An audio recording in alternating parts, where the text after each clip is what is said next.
अब है आपका chapter 3 yoga and life style. देखो योगा सिर्फ तीन पर्टिकुलर चीज होती है जिसके ऊपर डिपेंड होता है।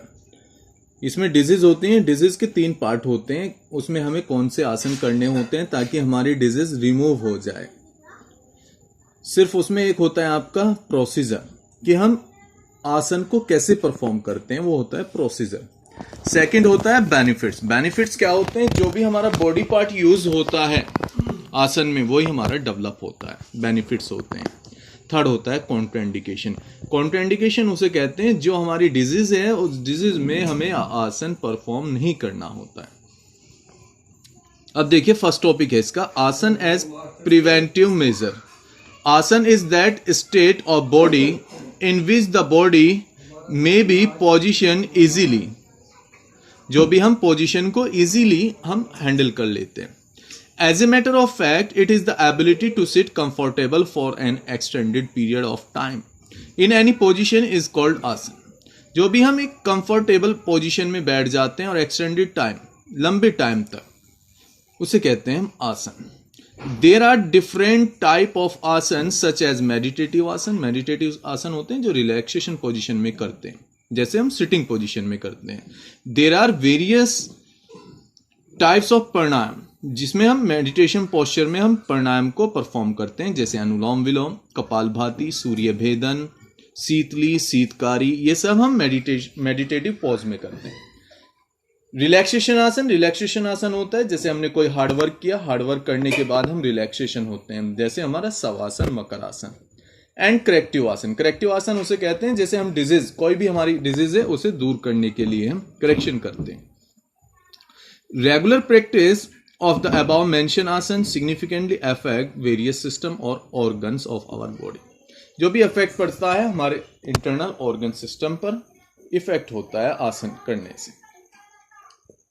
आसन can be used as preventive measure because they provide the following physiological benefits, help us in avoiding various diseases such as obesity, diabetes, hypertension, etc। अब फर्स्ट देखिए हमारी obesity। Obesity is that condition of the body in which the amount of fat increase। जो भी हमारा fat बढ़ जाता है उसे हम obesity कहते हैं। The word obesity can be defined as the condition which an individual the weight 20% more than the ideal weight। जो भी हमारा आइडियल वेट होता है उससे 20% ज्यादा बढ़ जाना उसे हम obesity कहते हैं। In this testing, the health and fitness ability of an individual is based upon the relationship of height and weight.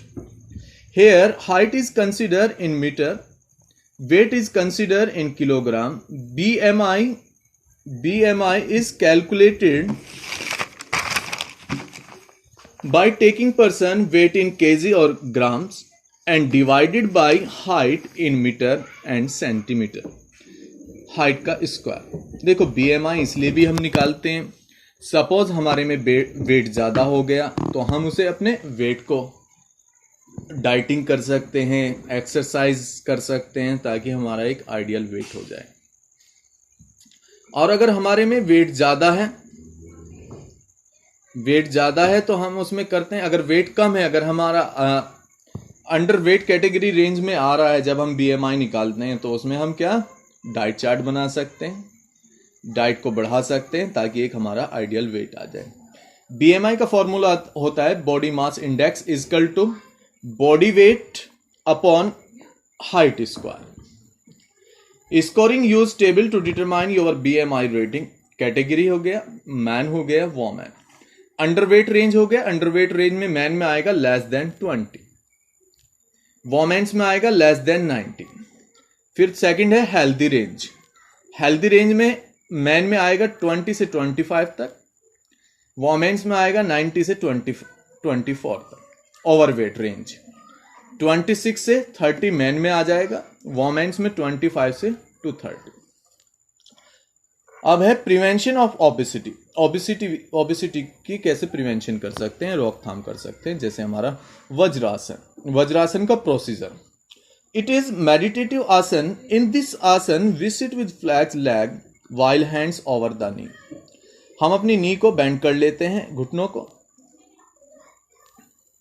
और जो हमारे हैंड्स होते हैं ओवर द नी के ऊपर हो जाते हैं। And back should be straight, जो हमारी बैकबोन होती है वो बिल्कुल स्ट्रेट होती है। Body is resting over the ankle, जो भी हमारा बॉडी वेट होता है वो एंकल पर आ जाता है। नेक्स्ट टॉपिक है इसमें benefit of vajrasana. Improve leg muscles, हमारी इसमें क्या होती है, लेग मसल्स इंप्रूव हो जाती है। Second, it is a meditative pause to perform various pranayama, जो हमारा मेडिटेटिव पॉज होता है वज्रासन, उसमें हम डिफरेंट टाइप ऑफ आसन प्राणायाम परफॉर्म कर सकते हैं, जैसे आपका अनुलोम विलोम, कपालभाति, शीतली, शीतकारी, ये सब हमारे प्राणायाम होते हैं। It is helpful for concentration के लिए बहुत हेल्पफुल होता है हमारा वज्रासन। नेक्स्ट है इट इंप्रूव पोस्चरल डिफेक्ट, जो भी हमारा पोस्चरल डिफेक्ट होता है वो इंप्रूव हो जाता है। नेक्स्ट है इट इंप्रूव मेमोरी पावर, इससे मेमोरी पावर बढ़ती है हमारी। It help in reducing hip fat, जो भी हमारे ऊपर हिप फैट है, हिप के ऊपर फैट है वो रिड्यूस हो जाता है। नेक्स्ट है it gives relief from acidity and increase digestive process, और इससे हमारा डाइजेस्टिव प्रोसेस बढ़ता है। Contraindication, a person from joint pain should not perform vajrasana. अगर आपके जॉइंट पेन है, जैसे नी में जॉइंट पेन है या आपके एंकल में जॉइंट पेन है, तो आपको वज्रासन परफॉर्म नहीं करना। सेकेंड है the individual who have any spinal column problems should not perform this आसन। अगर आपके बैकबोन में प्रॉब्लम है तो भी आपको वज्रासन परफॉर्म नहीं करना। नेक्स्ट है the individual who have some difficulty in movement should practice Vajrasana with lot of care. अगर आपके मूवमेंट में प्रॉब्लम है तो अगर आपको वज्रासन करना है तो लॉट ऑफ केयर के साथ या किसी के सुपरविजन में आपको तब परफॉर्म करना।